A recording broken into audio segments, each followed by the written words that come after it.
संसार में जितने भी धार्मिक मतमतांतर हैं, वो सबके सब किसी महापुरुष के पीछे श्रद्धालुओं का संगठित समाज है। महापुरुष की एकांत भजन स्थली कालांतर में तीर्थ, आश्रम, मठ और मंदिरों का रूप ले लेते हैं, जहां महापुरुष के नाम पर जीविकोपार्जन से लेकर विलासिता तक के साधन जुटाए जाते हैं। गद्दियां महापुरुष के बाद बनती हैं, गद्दियों से कोई महापुरुष नहीं बनता। इसीलिए धर्म सदा से ही प्रत्यक्षदर्शी महापुरुष के क्षेत्र की वस्तु रहा है। गीता ऐसे ही निर्विवाद महापुरुष योगेश्वर भगवान श्री कृष्ण की वाणी है, जिसके चिरंतन सत्यों से आपका साक्षात करा रहा है यथार्थ गीता का ये कैसेट प्रसारण।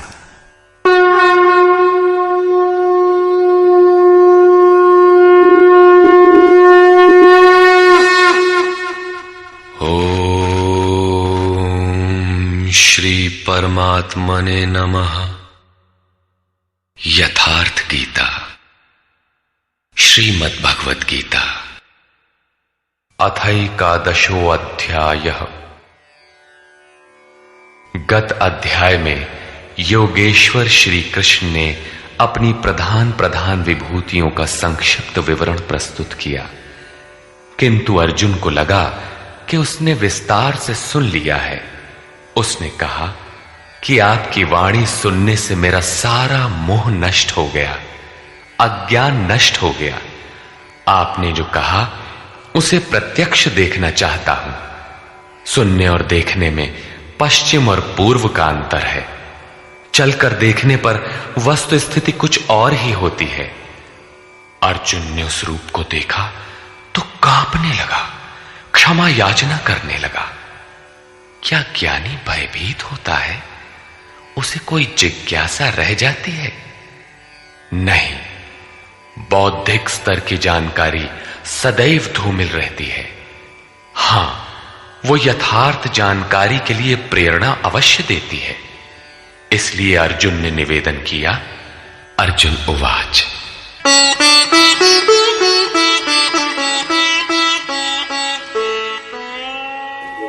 मदनुग्रहाय परमं गुह्यमध्यात्मसंगीतं यत्त्वयोक्तं वचस्तेन मोहोऽयं विगतो मम। भगवान, मुझ पर अनुग्रह करने के लिए जो आपके द्वारा गोपनीय अध्यात्म में प्रवेश दिलाने वाला उपदेश कहा गया, उससे मेरा ये अज्ञान नष्ट हो गया, मैं ज्ञानी हो गया। भवाप्ययौ हि भूतानां श्रुतौ विस्तरशो मया त्वत्तः कमलपत्राक्ष माहात्म्यमपि चाव्ययम्। कि हे कमल नेत्र, मैंने भूतों की उत्पत्ति और प्रलय आपसे विस्तार पूर्वक सुना है तथा आपका अविनाशी प्रभाव भी सुना है।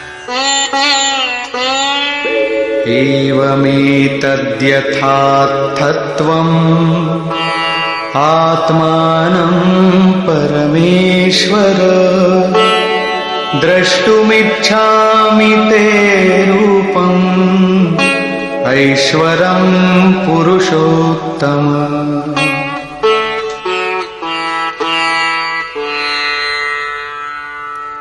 हे परमेश्वर, आप अपने को जैसा कहते हैं ये ठीक ऐसा ही है, इसमें कोई संदेह नहीं है, किंतु मैंने उसे केवल सुना है। अतः हे पुरुषोत्तम, उस ऐश्वर्य युक्त स्वरूप को मैं प्रत्यक्ष देखना चाहता हूं। मन्यसे यदि तच्चक्यं मया द्रष्टुमिति प्रभो योगेश्वर ततो मे त्वं दर्शयात्मानमव्ययम्। हे प्रभु, मेरे द्वारा आपका वो रूप देखा जाना संभव है। यदि आप ऐसा मानते हो तो योगेश्वर, आप अपने अविनाशी स्वरूप का मुझे दर्शन कराइए। इस पर योगेश्वर ने कोई प्रतिवाद नहीं किया, क्योंकि पहले भी वे स्थान स्थान पर कह आए हैं कि तू मेरा अनन्य भक्त और प्रिय सखा है। अतः बड़ी प्रसन्नता के साथ उन्होंने अपना स्वरूप दर्शाया। श्री भगवान उवाच।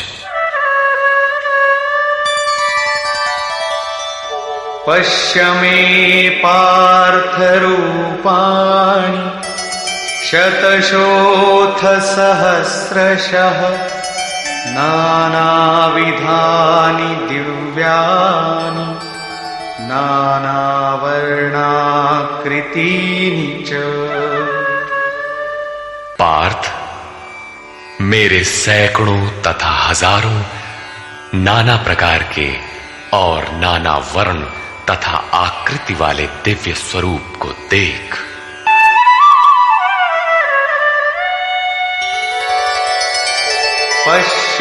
पश्यादित्यान् वसून् रुद्रान् अश्विनो मरुतस्तथा बहून्यदृष्टपूर्वाणि पश्याश्चर्याणि भारत।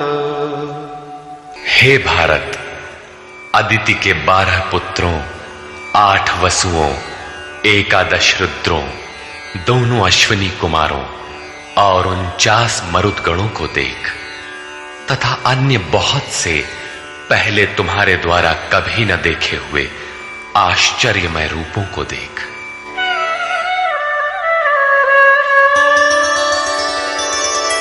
इहैकस्थं जगत्कृत्स्नं पश्याद्य सचराचरम् मम देहे गुडाकेश यच्चान्यद्द्रष्टुमिच्छसि।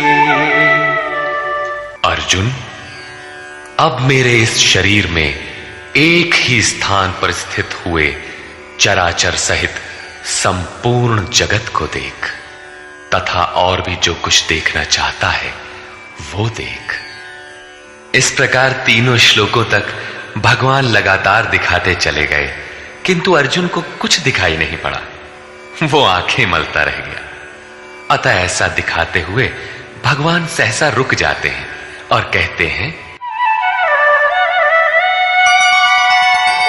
न तु मां शक्यसे द्रष्टुम् अनेनैव स्वचक्षुषा दिव्यं ददामि ते चक्षुः पश्य मे योगमैश्वरम्। अर्जुन, तू मुझे अपने नेत्रों द्वारा अर्थात बौद्धिक दृष्टि द्वारा देखने में समर्थ नहीं है, इसलिए मैं तुझे दिव्य अर्थात अलौकिक दृष्टि देता हूं, जिससे तू मेरे प्रभाव और योग शक्ति को देख। इधर योगेश्वर श्री कृष्ण के कृपा प्रसाद से अर्जुन को वही दृष्टि प्राप्त हुई, उसने देखा। और उधर योगेश्वर व्यास के कृपा प्रसाद से वही दृष्टि संजय को मिली थी। जो कुछ अर्जुन ने देखा, अक्षरशः वही संजय ने भी देखा और उसके प्रभाव से अपने को कल्याण का भागी बनाया। स्पष्ट है कि श्री कृष्ण एक योगी के समकक्ष है। संजय उवाच।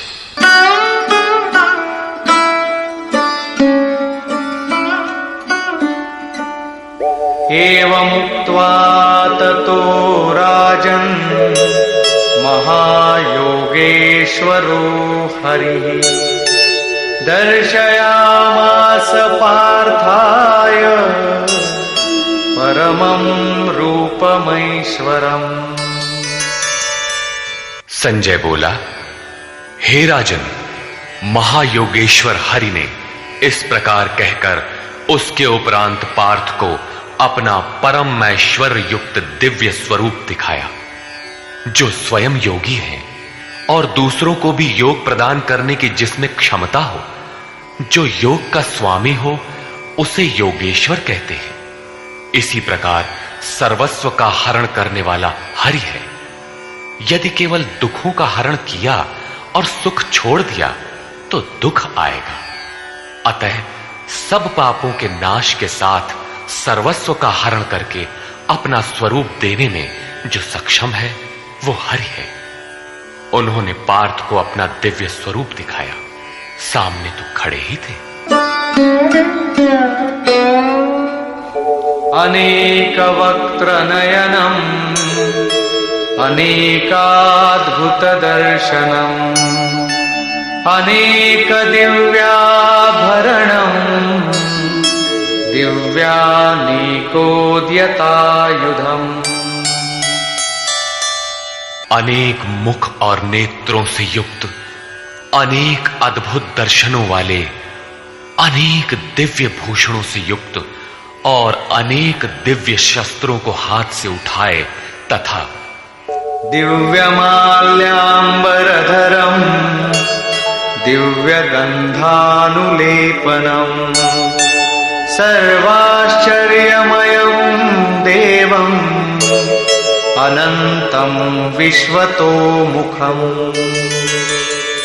दिव्य माला और वस्त्रों को धारण किए हुए, दिव्य गंध का अनुलेपन किए हुए, सब प्रकार के आश्चर्यों से युक्त, सीमा रहित विराट स्वरूप परमदेव को दृष्टि मिलने पर अर्जुन ने देखा।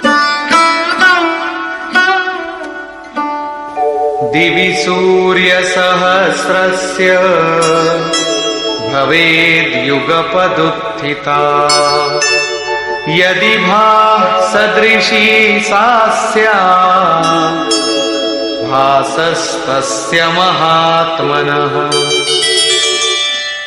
संजय बोला, हे राजन, आकाश में एक साथ 1000 सूर्यों के उदय होने से जितना प्रकाश होता है, वो भी विश्व रूप उन महात्मा के प्रकाश के सदृश कदाचित ही हो। यहां श्री कृष्ण महात्मा ही है, योगेश्वर थे।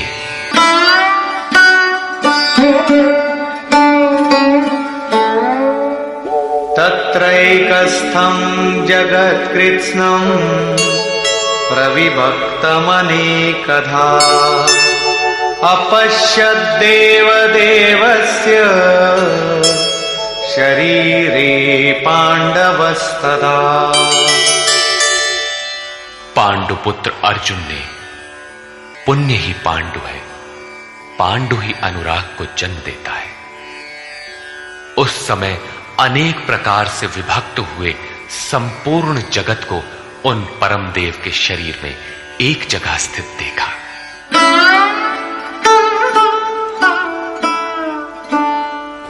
ततः स विस्मयाविष्टो हृष्टरोमा धनञ्जयः प्रणम्य शिरसा देवं कृताञ्जलिरभाषत।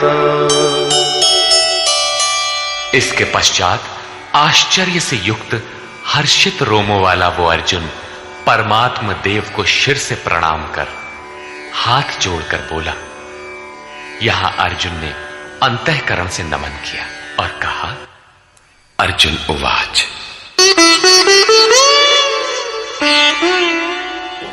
पश्यामि देवांस्तव देवदेहे सर्वांस्तथा भूतविशेषसङ्घान् ब्रह्माणमीशं कमलासनस्थं ऋषींश्च सर्वानुरगांश्च दिव्यान्। हे देव, आपके शरीर में मैं संपूर्ण देवों को तथा अनेक भूतों के समुदायों को, कमल के आसन पर बैठे हुए ब्रह्मा को, महादेव को, संपूर्ण ऋषियों को तथा दिव्य सर्पों को देखता हूं। यह प्रत्यक्ष दर्शन था, कोरी कल्पना नहीं। किंतु ऐसा तभी संभव है जब योगेश्वर पूर्णत्व प्राप्त महापुरुष हृदय से दृष्टि प्रदान करे। ये साधन गम्य है। अनेक बाहूदर वक्त्र नेत्रम् पश्यामि त्वां सर्वतोऽनन्तरूपम् नान्तं न मध्यं न पुनस्तवादिम् पश्यामि विश्वेश्वर विश्वरूप। विश्व के स्वामी, मैं आपको अनेक हाथ, पेट, मुख और नेत्रों से संयुक्त तथा सब ओर से अनंत रूपों वाला देखता हूं। हे विश्वरूप, न मैं आपके आदि को, न मध्य को और न अंत को ही देखता हूं, अर्थात आपके आदि, मध्य और अंत का निर्णय नहीं कर पा रहा हूं। किरीटिनं गदिनं चक्रिणं च तेजो राशिं सर्वतो दीप्तिमन्तम् पश्यामि त्वां दुर्निरीक्षं समन्तात् दीप्तानलार्कद्युतिमप्रमेयम्। मैं आपको मुकुट युक्त, गदा युक्त, चक्र युक्त, सब ओर से प्रकाशमान तेज पुंज स्वरूप, प्रज्वलित अग्नि और सूर्य के सदृश, देखने में दुष्कर अर्थात कठिनाई से देखा जाने वाला और सब ओर से बुद्धि आदि से ग्रहण न हो सकने वाला अप्रमेय देखता हूं। इस प्रकार संपूर्ण इंद्रियों से पूर्णतया समर्पित होकर योगेश्वर श्री कृष्ण को इस रूप में देखकर अर्जुन उनकी स्तुति करने लगा।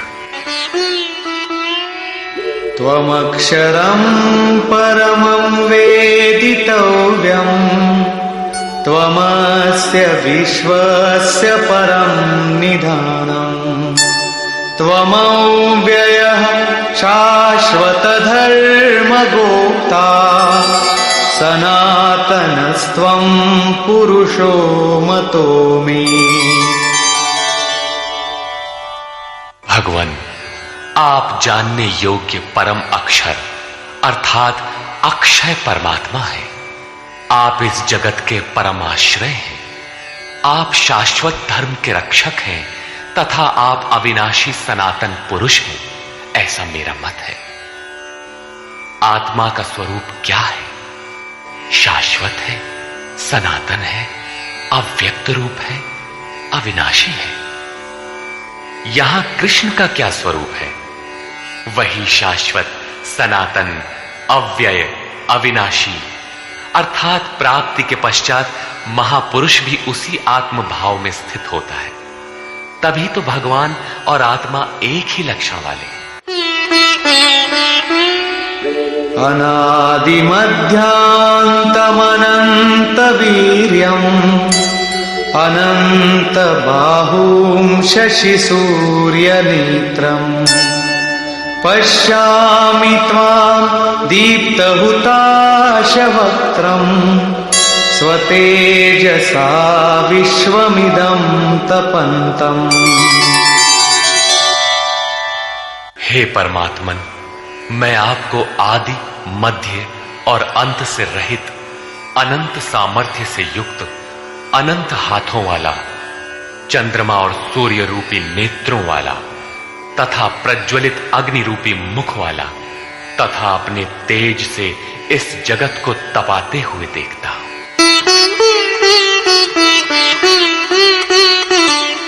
द्यावा पृथिव्योरिदमन्तरं हि व्याप्तं त्वयैकेन दिशश्च सर्वाः दृष्ट्वाद्भुतं रूपमुग्रं तवेदं लोकत्रयं प्रव्यथितं महात्मन्।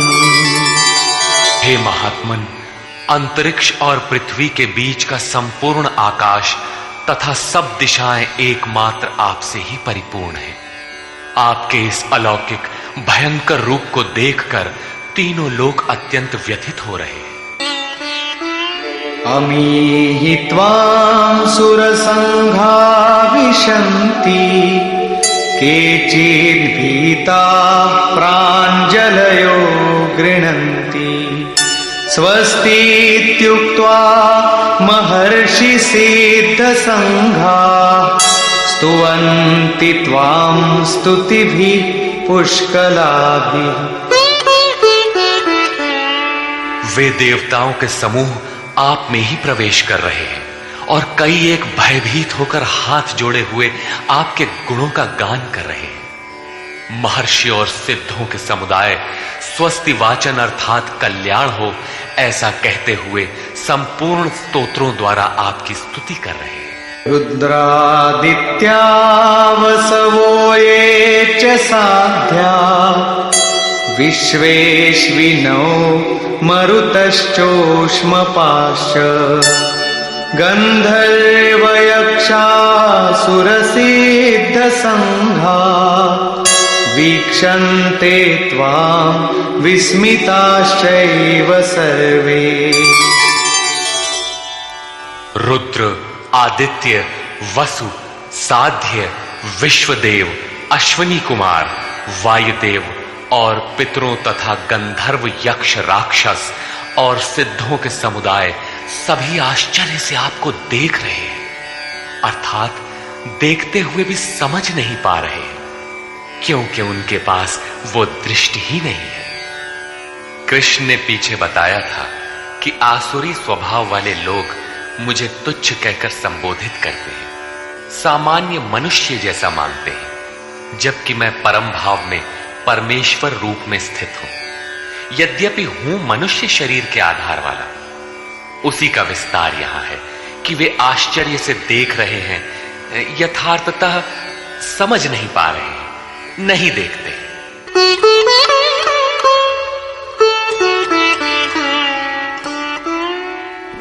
रूपं महत्ते बहुवक्त्र नेत्रम् महाबाहो बहुबाहुरुपादम् बहूदरं बहुदंष्ट्राकरालम् दृष्ट्वा लोका प्रव्यथितास्तथाहम्। महाबाहु, कृष्ण महाबाहु है और अर्जुन है। प्रकृति से परे महान सत्ता में जिसका कार्य क्षेत्र हो वो महाबाहु है। कृष्ण महानता के क्षेत्र में पूर्ण है, अधिकतम सीमा में है। अर्जुन उसी की प्रवेशिका में है, मार्ग में है। मंजिल मार्ग का दूसरा छोर ही तो है। महाबाहु योगेश्वर, आपके बहुत मुख और नेत्रों वाले, बहुत हाथ, जंघा और पैरों वाले, बहुत उदरों वाले, अनेक विकराल दाढ़ों वाले महान रूप को देखकर सब लोग व्याकुल हो रहे हैं तथा मैं भी व्याकुल हो रहा हूं। अब अर्जुन को कुछ भय हो रहा है कि श्री कृष्ण इतने महान हैं।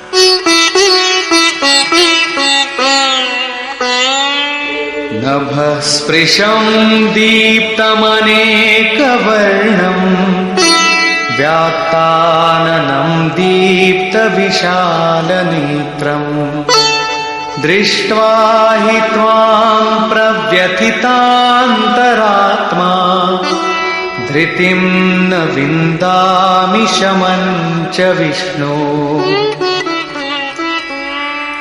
विश्व में सर्वत्र अणुरूप से व्याप्त हे विष्णु, आकाश को स्पर्श किए हुए प्रकाशमान अनेक रूपों से युक्त फैलाए हुए मुख और प्रकाशमान विशाल नेत्रों से युक्त आपको देखकर विशेष रूप से भयभीत अंतःकरण वाला मैं धैर्य और मन के समाधान रूपी शांति को नहीं पा रहा।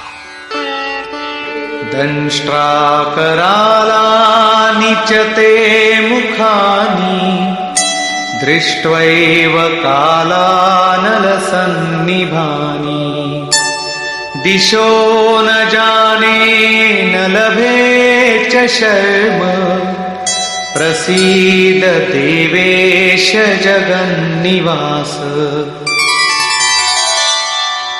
आपके विकराल दाढ़ों वाले और कालाग्नि के समान प्रज्वलित मुखों को देखकर मैं दिशाओं को नहीं जान पा रहा हूं। चारों ओर प्रकाश देखकर दिशा भ्रम हो रहा है। आपका ये रूप देखते हुए मुझे सुख भी नहीं मिल रहा है। देवेश, हे जगन निवास, आप प्रसन्न हो। अमी च त्वां धृतराष्ट्रस्य पुत्राः सर्वे सहैवावनिपालसङ्घैः भीष्मो द्रोणः सूतपुत्रस्तथासौ सहास्मदीयैरपि योधमुख्यैः। वे सभी धृतराष्ट्र के पुत्र राजाओं के समुदाय सहित आप में प्रवेश कर रहे हैं, और भीष्म पितामह, द्रोणाचार्य तथा वो कर्ण जिससे अर्जुन बहुत भयभीत था, वो कर्ण एवं हमारी ओर के भी प्रधान योद्धाओं सहित सब के सब वक्त्राणि ते त्वरमाणा विशन्ति दंष्ट्राकरालानि भयानकानि केचिद्विलग्ना दशनान्तरेषु सन्दृश्यन्ते चूर्णितैरुत्तमाङ्गैः। बड़े वेग से आपके विकराल दाढ़ों वाले भयानक मुखों में प्रवेश कर रहे हैं तथा उनमें से कितने ही चूर्ण हुए सिरों सहित आपके दांतों के बीच में लगे हुए दिखाई पड़ रहे हैं। वे किस वेग से प्रवेश कर रहे हैं, अब उनका वेग देखिए।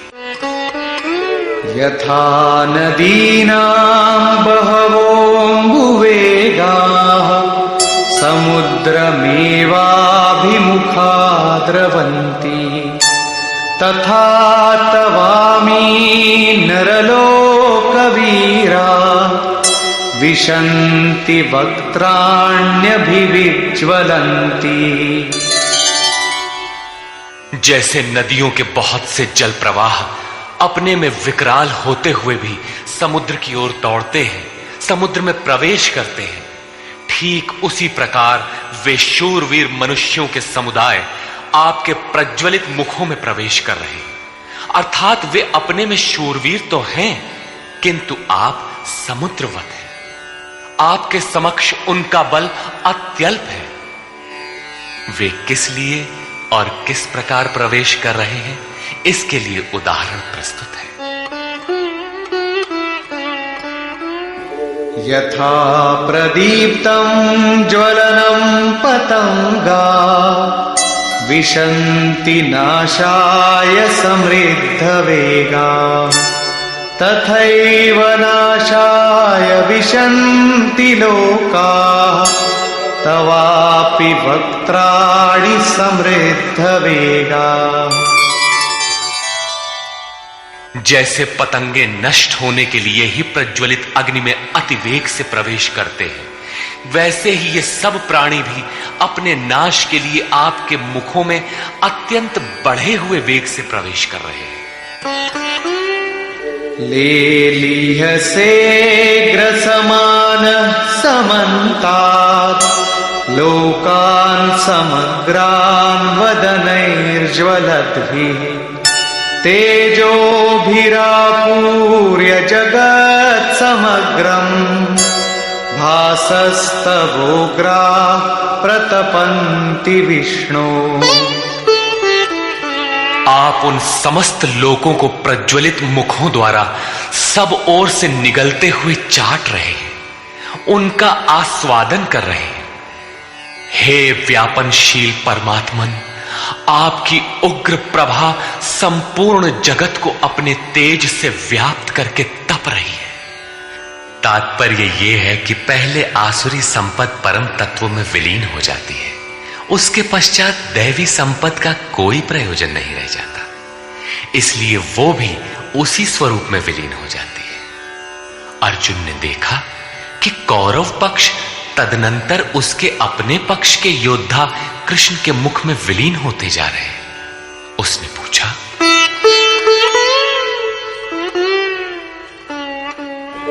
आख्याहि मे को भवानुग्र रूपो नमोस्तु ते देववर प्रसीद विज्ञातुमिच्छामि भवन्तमाद्यं न हि प्रजानामि तव प्रवृत्तिम्।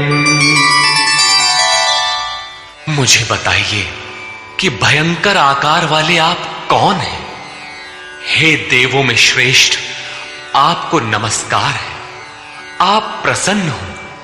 आदि स्वरूप, मैं आपको भली प्रकार जानना चाहता हूं। जैसे आप कौन हैं, क्या करना चाहते हैं? क्योंकि आपकी प्रवृत्ति अर्थात चेष्टाओं को नहीं समझ पा रहा हूं। इस पर योगेश्वर श्री कृष्ण बोले। श्री भगवान उवाच,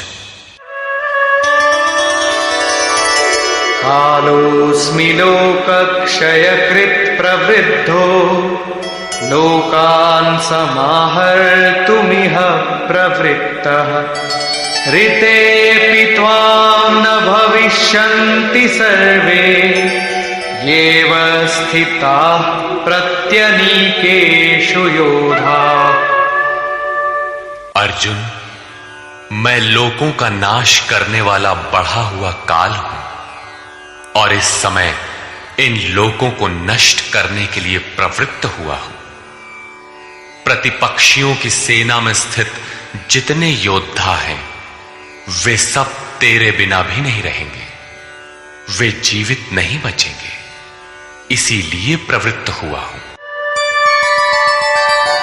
तस्मात्त्वमुत्तिष्ठ यशो लभस्व जित्वा शत्रून् भुङ्क्ष्व राज्यं समृद्धम् मयैवैते निहताः पूर्वमेव निमित्तमात्रं भव सव्यसाचिन्।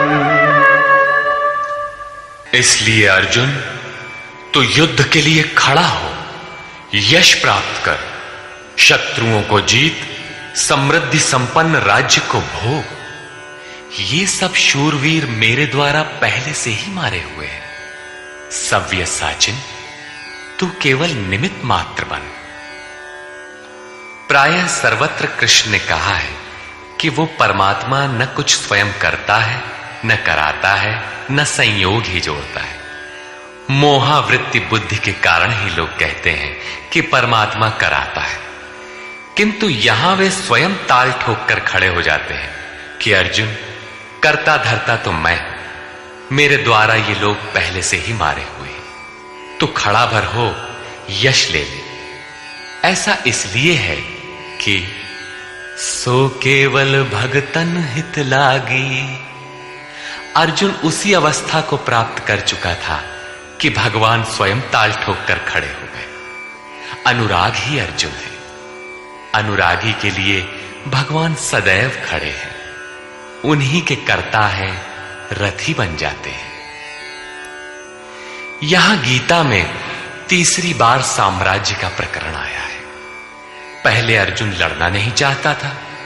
उसने कहा कि पृथ्वी के धन धान्य संपन्न अकंटक साम्राज्य तथा देवताओं के स्वामीपन अथवा त्रैलोक्य के राज्य में भी मैं उस उपाय को नहीं देखता जो इंद्रियों को सुखाने वाले मेरे शोक को दूर कर सके। जब तड़पन बनी ही रहेगी तो हमें नहीं चाहिए। योगेश्वर ने कहा, इस युद्ध में हारोगे तो देवत्व और जीतने पर महामहिम की स्थिति मिलेगी।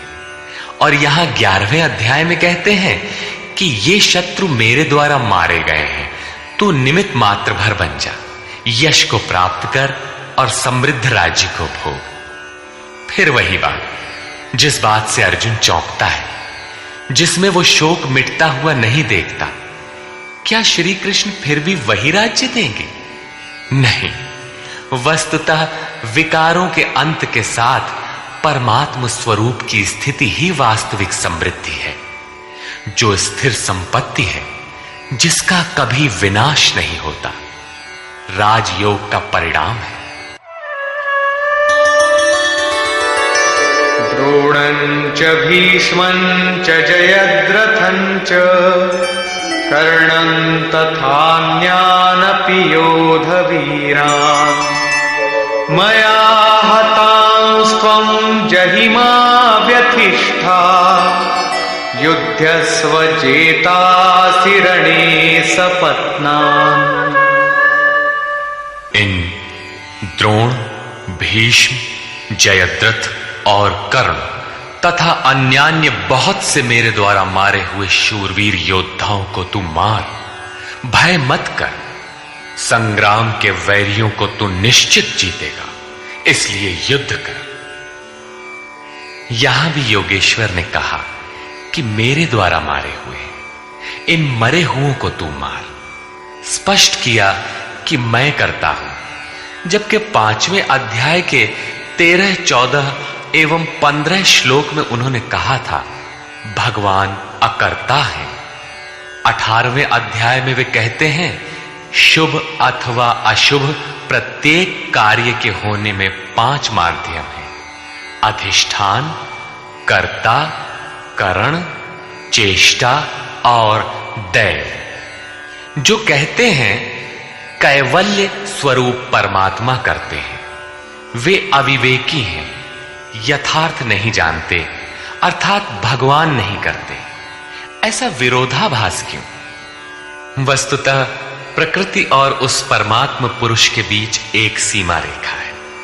जब तक प्रकृति के परमाणुओं का दबाव अधिक रहता है, तब तक माया प्रेरणा देती है, और जब साधक उससे ऊपर उठ जाता है, ईश्वर, इष्ट अथवा सद्गुरु के कार्यक्षेत्र में प्रवेश प्राप्त कर लेता है।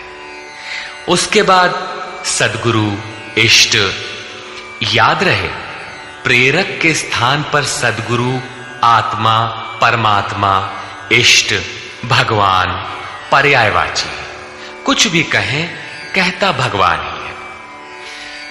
हृदय से रथी हो जाता है। आत्मा से जागृत होकर उस अनुरागी साधक का स्वयं पथ संचालन करने लग जाता है। पूज्य महाराज जी कहते थे, हो जिस परमात्मा की हमें चाह है, वो जिस सतह पर खड़े हैं, उस सतह पर स्वयं उतरकर जब तक आत्मा से जागृत नहीं हो जाता, तब तक सही मात्रा में साधन का आरंभ नहीं होता। उसके बाद जो कुछ साधक से पार लगता है, वो उनकी देन है। साधक तो निमित्त मात्र होकर उनके संकेत और आदेश पर चलता भर रहता है।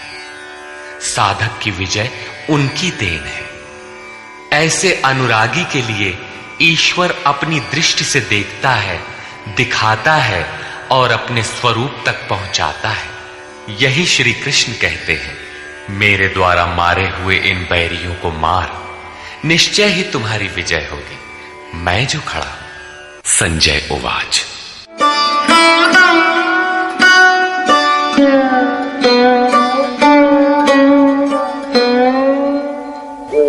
एतत् श्रुत्वा वचनं केशवस्य कृताञ्जलिर्वेपमानः किरीटी नमस्कृत्वा भूय एवाह कृष्णं सगद्गदं भीतभीतः प्रणम्य। संजय बोला, जो कुछ अर्जुन ने देखा ठीक वैसा ही संजय ने देखा है। अज्ञान से आच्छादित मन ही अंधा धृतराष्ट्र है, लेकिन ऐसा मन भी संयम के माध्यम से भली प्रकार देखता, सुनता और समझता है। केशव के इन उपर्युक्त वचनों को सुनकर किरीटधारी अर्जुन भयभीत होकर कांपता हुआ हाथ जोड़कर नमस्कार करके फिर श्री कृष्ण से इस प्रकार गदगद वाणी में ही बोला। अर्जुन उवाच। स्थाने ऋषिकेश तव प्रकीर्त्या जगत् प्रहृष्यत्यनुरज्यते च रक्षांसि भीतानि दिशो द्रवन्ति सर्वे नमस्यन्ति च सिद्धसंघाः। हे अंतर्यामिन ऋषिकेश, ये उचित ही है कि आपकी कीर्ति से संसार हर्षित होता है और अनुराग को प्राप्त होता है। आपकी ही महिमा से भयभीत हुए राक्षस दिशाओं में भागते हैं और सब सिद्ध गणों के समुदाय आपकी महिमा को देखकर नमस्कार करते हैं।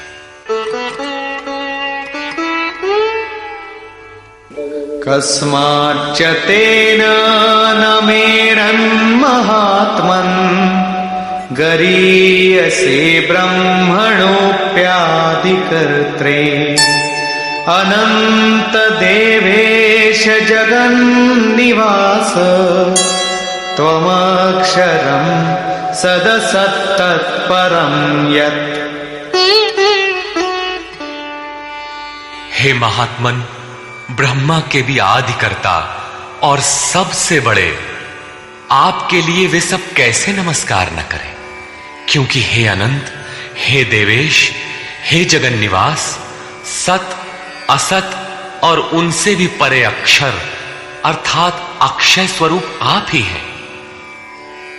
अर्जुन ने अक्षय स्वरूप का प्रत्यक्ष दर्शन किया था। केवल बौद्धिक स्तर पर कल्पना करने या मान लेने मात्र से कोई ऐसी स्थिति नहीं मिलती जो अक्षय हो। अर्जुन का प्रत्यक्ष दर्शन उसकी आंतरिक अनुभूति है।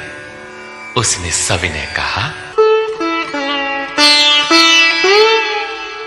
त्वमादिदेव पुरुषः पुराण त्वमस्य विश्वस्य परं निधानम् वेत्तासि वेद्यं च परं च धाम त्वया ततं विश्वमनन्तरूप।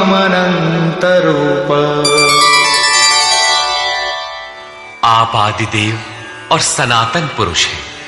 आप इस जगत के परम आश्रय और जानने वाले हैं, जानने योग्य हैं तथा परम धाम है। हे अनंत स्वरूप, आपसे ये संपूर्ण जगत व्याप्त है, आप सर्वत्र हैं। वायुर्यमोऽग्निर्वरुण शशाङ्कः प्रजापतिस्त्वं प्रपितामहश्च नमो नमस्तेऽस्तु सहस्रकृत्वः पुनश्च भूयोऽपि नमो नमस्ते।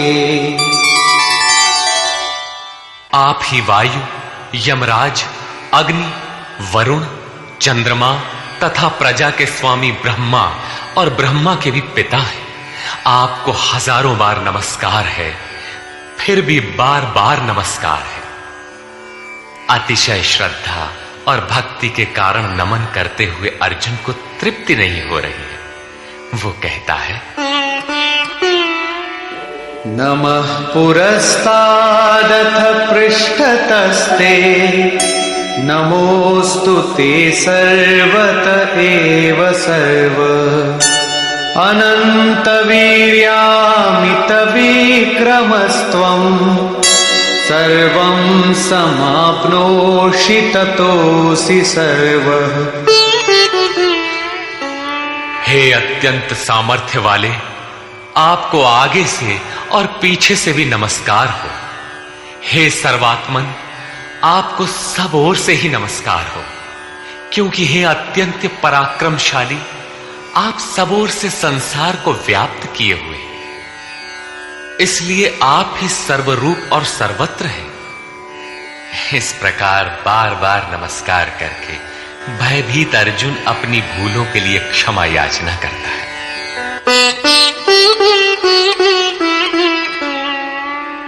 सखेति मत्वा प्रसभं यदुक्तं हे कृष्ण हे यादव हे सखेति अजानता महिमानं तवेदं मया प्रमादात् प्रणयेन वापि। आपके इस प्रभाव को न जानते हुए आपको सखा मित्र मानकर मेरे द्वारा प्रेम अथवा प्रमाद से भी हे कृष्ण, हे यादव, हे सखा, इस प्रकार जो कुछ भी हठपूर्वक कहा गया है तथा यच्चावहासार्थमसत्कृतोऽसि विहारशय्यासन भोजनेषु एकोऽथवाप्यच्युत तत्समक्षम् तत्क्षामये त्वामहमप्रमेयम्। हे अच्युत, जो आप हंसी के लिए विहार, शैया, आसन और भोजनादिकों में अकेले अथवा उन लोगों के सामने भी अपमानित किए गए हैं, वो सब अपराध अचिंत्य प्रभाव वाले आपसे मैं क्षमा कराता। किस प्रकार क्षमा करें?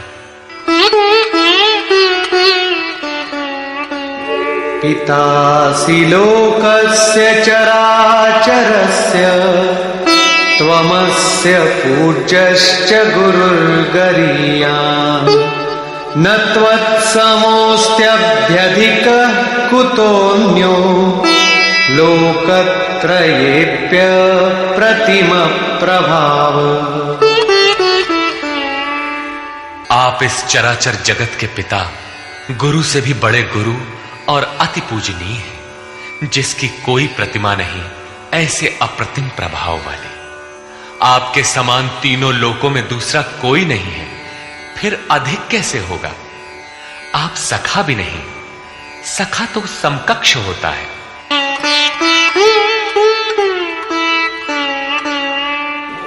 तस्मात् प्रणम्य प्रणिधाय कायं प्रसादये त्वामहमीशमीड्यम्।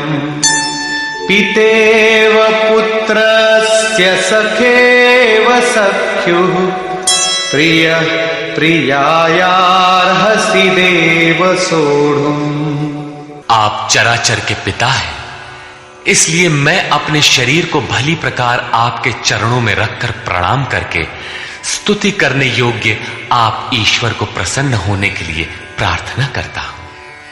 हे देव, पिता जैसे पुत्र के, सखा जैसे सखा के और पति जैसे प्रिय स्त्री के अपराधों को क्षमा करता है, वैसे ही आप भी मेरे अपराधों को सहन करने योग्य हैं। अपराध क्या था? हमने कभी हे यादव, हे सखा, हे कृष्ण कहा था? समाज के बीच अथवा एकांत में कहा था? भोजन के समय अथवा सोने के समय कहा था? क्या कृष्ण कहना अपराध था? काले थे ही, गोरे कैसे कहे जाते? यादव कहना भी अपराध नहीं था, क्योंकि यदुकुल में तो जन्म ही हुआ था। सखा कहना भी अपराध नहीं था, क्योंकि स्वयं कृष्ण भी अपने को अर्जुन का सखा मानते थे। जब कृष्ण कहना अपराध ही है, एक बार कृष्ण कहने के लिए अर्जुन अनंत बार गिड़गिड़ा कर क्षमा याचना कर रहा है, तो जब किसका करे, नाम कौन सा ले? वस्तुतः चिंतन का जैसा विधान स्वयं योगेश्वर श्री कृष्ण ने बताया है, वैसा ही आप करें।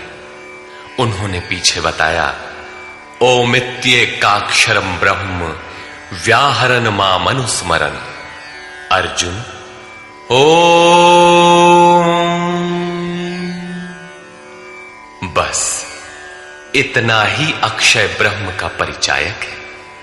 इसका तू जप कर और ध्यान मेरा धर, क्योंकि उस परम भाव में प्रवेश मिल जाने के पश्चात उन महापुरुष का भी यही नाम है, जो उस अव्यक्त का परिचायक है। प्रभाव देखने पर अर्जुन ने पाया कि ये न तो काले हैं, न गोरे, न सखा है, न यादव, ये तो अक्षय ब्रह्म की स्थिति वाले महात्मा है। संपूर्ण गीता में योगेश्वर श्री कृष्ण ने 5 बार ओम के उच्चारण पर बल दिया। अब यदि आपको जप करना है तो कृष्ण कृष्ण न कहकर ओम का ही जप करें। प्रायः भाविक लोग कोई ना कोई रास्ता निकाल लेते हैं। कोई ओम जपने के अधिकार और अनाधिकार की चर्चा से भयभीत है तो कोई महात्माओं की दुहाई देता है, अथवा कोई कृष्ण ही नहीं, उनसे पहले राधा और गोपियों का नाम भी उनकी शीघ्र प्रसन्नता के लोभ में छपता है। पुरुष श्रद्धामय है, इसलिए उनका ऐसा जपना मात्र भावुकता है। यदि आप सचमुच भाविक हैं तो उनके आदेश का पालन करें। वे अव्यक्त में स्थित होते हुए भी आज आपके सामने नहीं हैं, लेकिन उनकी वाणी आपके समक्ष है। उनकी आज्ञा का पालन करें, अन्यथा आप ही बताइए कि गीता में आपका क्या स्थान है। हां, इतना अवश्य है कि अध्येष्यते च यइमं श्रद्धावानन् सूयश्च शृणुयादपि यो नरः। जो अध्ययन करता है, सुनता है, वो ज्ञान तथा यज्ञ को जान लेता है, शुभ लोकों को पा जाता है। अतः अध्ययन अवश्य करें। प्राण अपान के चिंतन में कृष्ण नाम का क्रम पकड़ में नहीं आता। बहुत से लोग कोरी भावुकतावश केवल राधे राधे कहने लगे। आजकल अधिकारियों से काम न होने पर उनके सगे संबंधियों से, प्रेमी या पत्नी से सोर्स लगाकर काम चला लेने की परंपरा है। लोग सोचते हैं कदाचित भगवान के घर में भी ऐसा चलता होगा, अतः उन्होंने कृष्ण कहना बंद करके राधे राधे कहना आरंभ कर दिया। वे कहते हैं राधे राधे श्याम मिला दे। जो राधा एक बार बिछुड़ी तो स्वयं श्याम से नहीं मिल पाई, वो आपको कैसे मिला दे। अतः अन्य किसी का कहना न मानकर श्री कृष्ण के आदेश को आप अक्षरशः माने, ओम का जप करें। हां, यहां तक उचित है कि राधा हमारा आदर्श है, उतनी ही लगन से हमें भी लगना चाहिए। यदि पाना है तो राधा की तरह विरही बनना है। आगे भी अर्जुन ने कृष्ण कहा। कृष्ण उनका प्रचलित नाम था। ऐसे कई नाम थे जैसे गोपाल, किंतु बहुत से साधक गुरु गुरु या गुरु का प्रचलित नाम भावुकतावश जपना चाहते हैं, किंतु प्राप्ति के पश्चात प्रत्येक महापुरुष का वही नाम है जिस अव्यक्त में वो स्थित है। बहुत से शिष्य प्रश्न करते हैं, गुरुदेव, जब ध्यान आपका करते हैं तो पुराना नाम ओम इत्यादि क्यों जपें? गुरु गुरु अथवा कृष्ण कृष्ण क्यों न कहें? किंतु यहां योगेश्वर ने स्पष्ट किया कि अव्यक्त स्वरूप में विलय के साथ महापुरुष का भी वही नाम है जिसमें वो स्थित है। कृष्ण संबोधन था, जपने का नाम नहीं। योगेश्वर श्री कृष्ण से अर्जुन ने अपने अपराधों के लिए क्षमा याचना की, उन्हें स्वाभाविक रूप में आने की प्रार्थना की। कृष्ण मान गए, सहज हो गए, अर्थात उसे क्षमा भी कर दिया। उसने निवेदन किया, अदृष्टपूर्वं हृषितोऽस्मि दृष्ट्वा भयेन च प्रव्यथितं मनो मे तदेव मे दर्शय देवरूपं प्रसीद देवेश जगन्निवास। अभी तक अर्जुन के समक्ष योगेश्वर विश्व रूप में है, अतः वो कहता है कि मैं पहले न देखे हुए आपके इस आश्चर्यमय रूप को देखकर हर्षित हो रहा हूं, तथा मेरा मन भय से अति व्याकुल भी हो रहा है। पहले तो सखा समझता था, धनुर्विद्या में कदाचित अपने को कुछ आगे ही पाता था, किंतु अब प्रभाव देखकर भय हो रहा है। पिछले अध्याय में प्रभाव सुनकर वो अपने को ज्ञानी मानता था। ज्ञानी को कहीं भय नहीं होता है। वस्तुतः प्रत्यक्ष दर्शन का प्रभाव ही विलक्षण होता है। सब कुछ सुन लेने और मान लेने के बाद भी सब कुछ चलकर जानना शेष ही रहता है। वो कहता है, पहले न देखे हुए आपके इस रूप को देखकर मैं हर्षित हो रहा हूं, मेरा मन भय से व्याकुल भी हो रहा है। अतः हे देव, आप प्रसन्न हो। हे देवेश, हे जगन्निवास, आप अपने उस रूप को ही मुझे दिखाइए। कौन सा रूप? किरीटिनं गदिनं चक्रहस्तम् इच्छामि त्वां द्रष्टुमहं तथैव। तेनैव रूपेण चतुर्भुजेन सहस्रबाहो भव विश्वमूर्ते।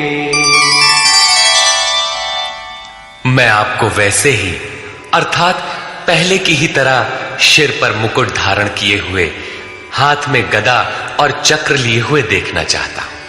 इसलिए हे विश्वरूप, हे सहस्त्र बाहु, आप अपने उसी चतुर्भुज स्वरूप में होइए। कौन सा रूप देखना चाहा? चतुर्भुज रूप? अब देखना है कि चतुर्भुज रूप है क्या। श्री भगवान उवाच।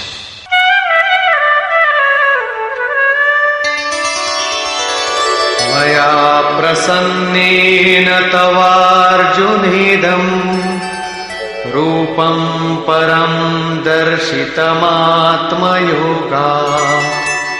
तेजोमयं विश्वमनन्तमाद्यं यन्मे त्वदन्येन न दृष्टपूर्वम्। इस प्रकार अर्जुन की प्रार्थना सुनकर श्री कृष्ण बोले, अर्जुन, मैंने अनुग्रह पूर्वक अपनी योग शक्ति के प्रभाव से अपना परम तेजोमय, सबका आदि और सीमा रहित विश्व रूप तुझे दिखाया है, जिसे तेरे सिवाय दूसरे किसी ने पहले कभी नहीं देखा।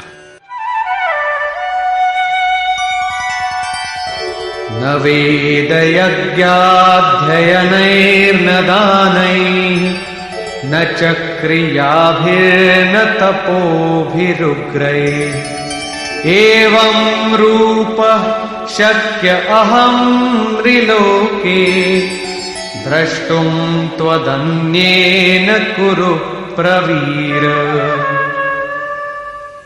अर्जुन, इस मनुष्य लोक में इस प्रकार विश्व रूप वाला मैं न वेद से, न यज्ञ से, न अध्ययन से, न क्रिया से, न उग्र तप से और न तेरे सिवाय किसी अन्य से देखा जाने को संभव हूं। अर्थात तेरे सिवाय ये रूप अन्य कोई देख नहीं सकता। तब तो गीता आपके लिए बेकार है। भगवत दर्शन की भी योग्यताएं अर्जुन तक सीमित रह गई, जबकि पीछे बताए आए हैं कि अर्जुन, राग, भय और क्रोध से रहित अनन्य मन से मेरी शरण हुए बहुत से लोग ज्ञान रूपी तप से पवित्र होकर साक्षात मेरे स्वरूप को प्राप्त हो चुके हैं। यहां कहते हैं तेरे सिवाय न कोई देख सका है और न भविष्य में कोई देख सकेगा। अतः अर्जुन कौन है? क्या कोई पिंडधारी है? कोई शरीरधारी है? नहीं, वस्तुतः अनुराग ही अर्जुन है। अनुराग विहीन पुरुष न कभी देख सका है और न भविष्य में कभी देख सकेगा। सब ओर से चित्त समेटकर एकमात्र इष्ट के अनुरूप राग ही अनुराग है। अनुरागी के लिए ही प्राप्ति का विधान है। माते व्यथा मा च विमूढ़ भावो दृष्ट्वा रूपं घोरमीद्रिं ममेदम् व्यपेतभिः प्रीतमनाः पुनस्त्वं तदेव मे रूपमिदं प्रपश्य। इस प्रकार के मेरे इस विकराल रूप को देखकर तुझे व्याकुलता न हो और मूढ़ भाव भी न हो कि घबराकर अलग हो जाओ। अब तू भय रहित और प्रीति युक्त मन से उसी मेरे इस रूप को अर्थात चतुर्भुज रूप को फिर देख। संजय उवाच। इत्यर्जुनं वासुदेवस्तथोक्त्वा स्वकं रूपं दर्शयामास भूयः आश्वासयामास च भीतमेनम् भूत्वा पुनः सौम्य वपुर्महात्मा। संजय बोला, सर्वत्र वास करने वाले देव उन वासुदेव ने अर्जुन से इस प्रकार कहकर फिर वैसे ही अपने रूप को दिखाया। फिर महात्मा कृष्ण ने सौम्य वपुः अर्थात प्रसन्न होकर भयभीत अर्जुन को धैर्य दिया। अर्जुन बोला, अर्जुन उवाच,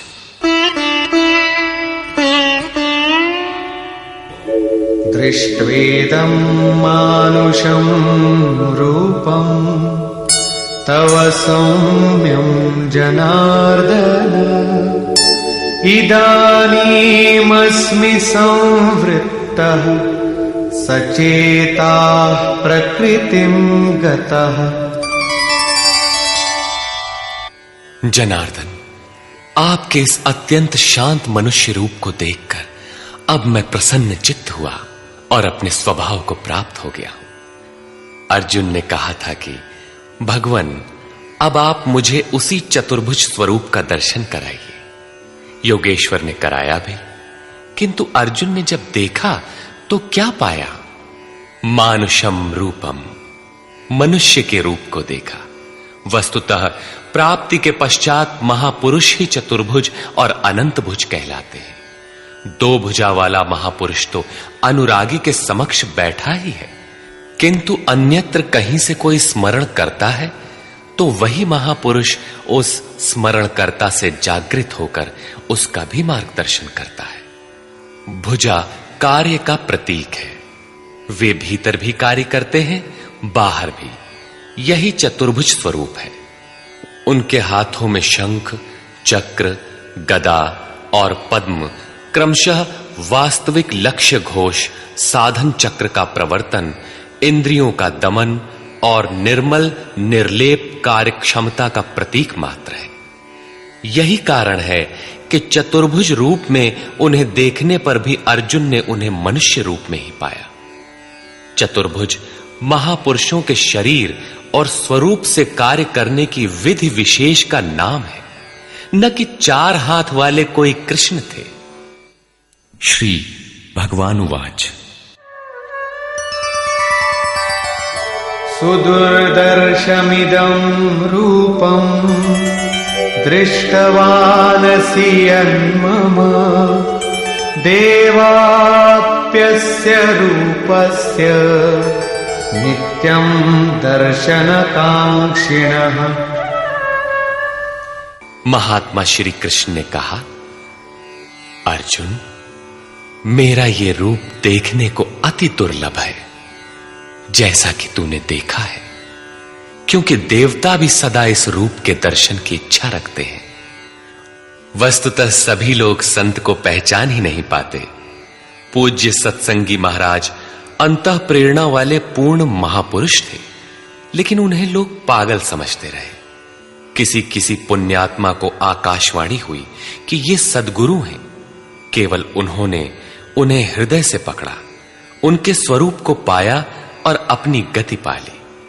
यही श्री कृष्ण कहते हैं कि जिनके हृदय में दैवी संपद जागृत है, वे देवता भी सदा इस रूप के दर्शन की आकांक्षा रखते हैं। तो क्या यज्ञ, दान अथवा वेदाध्ययन से आप देखे जा सकते हैं? वे महात्मा कहते हैं, नाहं वेदैर्न तपसा न दानेन न चेज्जया शक्य एवं विधो द्रष्टुम् दृष्टवानसि मां यथा। न वेदों से, न तप से, न दान से और न यज्ञ से मैं इस प्रकार देखा जाने को सुलभ हूं जिस प्रकार तूने देखा है। तब क्या आपको देख पाने का कोई उपाय नहीं है? वे महात्मा कहते हैं, एक उपाय है। भक्त्या त्वनन्यया शक्य अहमेवं विधोऽर्जुन ज्ञातुं द्रष्टुं च तत्त्वेन प्रवेष्टुं च परन्तप। हे श्रेष्ठ तप वाले अर्जुन, अनन्य भक्ति द्वारा अर्थात सिवाय मेरे अन्य किसी देवता का स्मरण न करते हुए अनन्य श्रद्धा से तो मैं इस प्रकार प्रत्यक्ष देखने के लिए, तत्व से साक्षात जानने के लिए तथा प्रवेश करने के लिए भी सुलभ हूं। अर्थात उसकी प्राप्ति का एकमात्र सुगम माध्यम अनन्य भक्ति है। अंत में ज्ञान भी अनन्य भक्ति में परिणत हो जाता है, जैसा कि पीछे अध्याय 7 में द्रष्टव्य है। पीछे उन्होंने कहा कि तेरे सिवाय न कोई देख सका है न कोई देख सकेगा, जबकि यहां कहते हैं कि अनन्य भक्ति से न केवल मुझे देखा जा सकता है अपितु साक्षात जाना और मुझ में प्रवेश भी पाया जा सकता है। अर्थात अर्जुन अनन्य भक्त का नाम है, एक अवस्था का नाम है। अनुराग ही अर्जुन है। अंत में योगेश्वर श्री कृष्ण कहते हैं, मत्कर्म कृन्मत्परमो मद्भक्तः संगवर्जितः निर्वैरः सर्वभूतेषु यः स मामेति पांडव। हे अर्जुन, जो पुरुष मेरे द्वारा निर्दिष्ट कर्म अर्थात नियत कर्म यज्ञार्थ कर्म करता है, मत्परमः मेरे परायण होकर करता है, जो मेरा अनन्य भक्त है, संगवर्जितः किंतु संग दोष में रहते हुए वह कर्म नहीं हो सकता, अतः संग दोष से रहित होकर संपूर्ण भूत प्राणियों में बैर भाव से रहित है, वो मुझे प्राप्त होता है। तो क्या अर्जुन ने युद्ध किया? प्रण करके क्या उसने जयद्रथादि को मारा? निर्वैरः सर्वभूतेषु, यदि उन्हें मारता है तो भगवान को न देख पाता, जबकि अर्जुन ने देखा है। इससे सिद्ध है कि गीता में एक भी श्लोक ऐसा नहीं है जो बाह्य मारकाट का समर्थन करता हो। जो निर्दिष्ट कर्म यज्ञ की प्रक्रिया का आचरण करेगा, जो अनन्य भाव से उनके सिवाय किसी का स्मरण तक नहीं करेगा, जो संग दोष से अलग रहेगा, तो युद्ध कैसा? जब आपके साथ कोई है ही नहीं तो आप युद्ध किससे करेंगे? संपूर्ण भूत प्राणियों में जो बैर भाव से रहित है, मन से भी किसी को सताने की कल्पना न करे, वही मुझे प्राप्त होता है। तो क्या अर्जुन ने लड़ाई ली? कभी नहीं। वस्तुतः संग दोष से अलग रहकर जब आप अनन्य चिंतन में लगते हैं, निर्धारित यज्ञ की क्रिया में प्रवृत्त होते हैं, उस समय परिपंथी राग द्वेष काम क्रोध इत्यादि दुर्जय शत्रु बाधा के रूप में प्रत्यक्ष ही है। उनका पार पाना ही युद्ध है। निष्कर्ष, इस अध्याय के आरंभ में अर्जुन ने कहा, भगवन, आपकी विभूतियों को मैंने विस्तार से सुना, जिससे मेरा मोह नष्ट हो गया, अज्ञान का शमन हो गया। किंतु जैसा आपने बताया कि मैं सर्वत्र हूं, इसे मैं प्रत्यक्ष देखना चाहता हूं। यदि मेरे द्वारा देखना संभव हो तो कृपया उसी स्वरूप को दिखाइए। अर्जुन प्रिय सखा था, अनन्य सेवक था। अतएव योगेश्वर श्री कृष्ण ने कोई प्रतिवाद न कर तुरंत दिखाना आरंभ किया कि अब मेरे ही अंदर खड़े सप्तर्षि और उनसे भी पूर्व होने वाले ऋषियों को देख, ब्रह्मा और विष्णु को देख, सर्वत्र फैले मेरे तेज को देख, मेरे ही शरीर में एक स्थान पर खड़े तू चराचर जगत को देख। किंतु अर्जुन आंखें मलता ही रह गया। इसी प्रकार योगेश्वर श्री कृष्ण 3 श्लोकों तक अनवरत दिखाते गए, किंतु अर्जुन को कुछ भी दिखाई नहीं पड़ा। सभी विभूतियां योगेश्वर में उस समय थीं, किंतु अर्जुन को वे सामान्य मनुष्य जैसे ही दिखाई पड़ रहे थे। तब इस प्रकार दिखाते दिखाते योगेश्वर श्री कृष्ण सहसा रुक जाते हैं और कहते हैं, अर्जुन, इन आंखों से तू मुझे नहीं देख सकता, अपनी बुद्धि से तू मुझे परख नहीं सकता। लो, अब मैं तुझे वह दृष्टि देता हूं जिससे तू मुझे देख सकेगा। भगवान तो सामने खड़े ही थे। अर्जुन ने देखा, वास्तव में देखा। देखने के पश्चात क्षुद्र त्रुटियों के लिए क्षमा याचना करने लगा, जो वास्तव में त्रुटियां नहीं थीं। उदाहरण के लिए, भगवान, कभी मैंने आपको कृष्ण, यादव और कभी सखा कह दिया था, इसके लिए आप मुझे क्षमा करें। श्री कृष्ण ने क्षमा भी किया, क्योंकि अर्जुन की प्रार्थना स्वीकार कर वे सौम्य स्वरूप में आ गए, धीरज बंधाया। वस्तुतः कृष्ण कहना अपराध नहीं था। वे सांवले थे ही, गोरे कैसे कहलाते? यदुवंश में जन्म हुआ ही था। श्री कृष्ण स्वयं भी अपने को सखा मानते ही थे। वास्तव में प्रत्येक साधक महापुरुष को पहले ऐसा ही समझते हैं। कुछ उन्हें रूप और आकार से संबोधित करते हैं, कुछ उनकी वृत्ति से उन्हें पुकारते हैं और कुछ उन्हें अपने ही समकक्ष मानते हैं। उनके यथार्थ स्वरूप को नहीं समझते। उनके अचिंत्य स्वरूप को अर्जुन ने समझा तो पाया कि ये न तो काले हैं और न गोरे, न किसी कुल के हैं और न किसी के साथी ही हैं। इनके समान कोई है ही नहीं, तो सखा कैसा, बराबर कैसा? यह तो अचिंत्य स्वरूप है। जिसे यह स्वयं दिखा दे वही इन्हें देख पाता है। अतः अर्जुन ने अपनी प्रारंभिक भूलों के लिए क्षमा याचना की। प्रश्न उठता है कि जब कृष्ण कहना अपराध है तो उनका नाम जपा कैसे जाए? तो जिसे योगेश्वर श्री कृष्ण ने जपने के लिए स्वयं बल दिया, जपने की जो विधि बताई, उसी विधि से आप चिंतन स्मरण करें। वह है ओमित्येकाक्षरम ब्रह्म व्याहरन् मामनुस्मरन्। ओम अक्षय ब्रह्म का पर्याय है। ओ अहम स ओम। जो व्याप्त है वह सत्ता मुझ में छिपी है। यही है ओम का आशय। आप इसका जप करें और ध्यान मेरा करें। रूप अपना, नाम ओम का बताया। अर्जुन ने प्रार्थना की कि चतुर्भुज रूप में दर्शन दीजिए। श्री कृष्ण ने उसी सौम्य स्वरूप को धारण किया। अर्जुन ने कहा, भगवान, आपके इस सौम्य मानव स्वरूप को देखकर अब मैं प्रकृतिस्थ हुआ।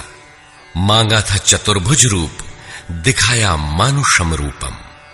वास्तव में शाश्वत में प्रवेश वाला योगी शरीर से यहां बैठा है, बाहर दो हाथों से कार्य करता है और साथ ही अंतरात्मा से जागृत होकर जहां से भी जो भाविक स्मरण करते हैं, एक साथ सर्वत्र उनके हृदय से जागृत होकर प्रेरक के रूप में कार्य करता है। हाथ उसके कार्य का प्रतीक है। यही चतुर्भुज है। श्री कृष्ण ने कहा, अर्जुन, तेरे सिवाय मेरे इस रूप को न कोई देख सका और भविष्य में न कोई देख सकेगा। तब गीता तो हमारे लिए व्यर्थ है, किंतु नहीं। योगेश्वर कहते हैं, एक उपाय है।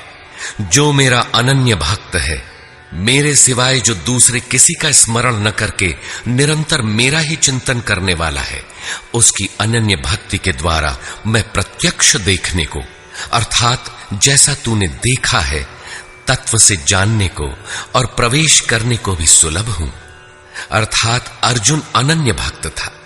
भक्ति का परमार्जित रूप है अनुराग। इष्ट के अनुरूप लगाओ। मिलहि न रघुपति बिनु अनुरागा। अनुराग विहीन पुरुष न कभी पाया है और न पा सकेगा। अनुराग नहीं है तो कोई लाख योग करे, जप करे, तप करे या दान करे, वह नहीं मिलता। अतः इष्ट के अनुरूप राग अथवा अनन्य भक्ति नितांत आवश्यक है। अंत में श्री कृष्ण ने कहा, अर्जुन, मेरे द्वारा निर्दिष्ट कर्म को कर, मेरा अनन्य भक्त होकर कर, मेरी शरण होकर कर, किंतु संग दोष से अलग रहकर, संग दोष में यह कर्म हो ही नहीं सकता। अतः संग दोष इस कर्म के संपादित होने में बाधक है। जो बैर भाव से रहित है वही मुझे प्राप्त करता है। जब संग दोष नहीं है, जहां हमें छोड़कर दूसरा कोई है ही नहीं, बैर का मानसिक संकल्प भी नहीं है, तो युद्ध कैसा? बाहर दुनिया में लड़ाई झगड़े होते रहते हैं, किंतु विजय जीतने वालों को भी नहीं मिलती। दुर्जय संसार रूपी शत्रु को असंगता रूपी शस्त्र से काटकर परम में प्रवेश पा जाना ही वास्तविक विजय है, जिसके पीछे हार नहीं है। इस अध्याय में पहले तो योगेश्वर श्री कृष्ण ने अर्जुन को दृष्टि प्रदान की, फिर अपने विश्व रूप का दर्शन कराया। अतः ओम तत्सदिति श्रीमद्भगवद गीता सूपनिषत्सु ब्रह्म विद्यायाम योग शास्त्रे श्री कृष्णार्जुन संवादे विश्वरूप दर्शन योगो नामैकादशो अध्यायः। इस प्रकार स्वामी अड़गड़ानंद कृत श्रीमद् भगवद गीता का 11वां अध्याय पूर्ण होता है। हरि ओम तत्सत्।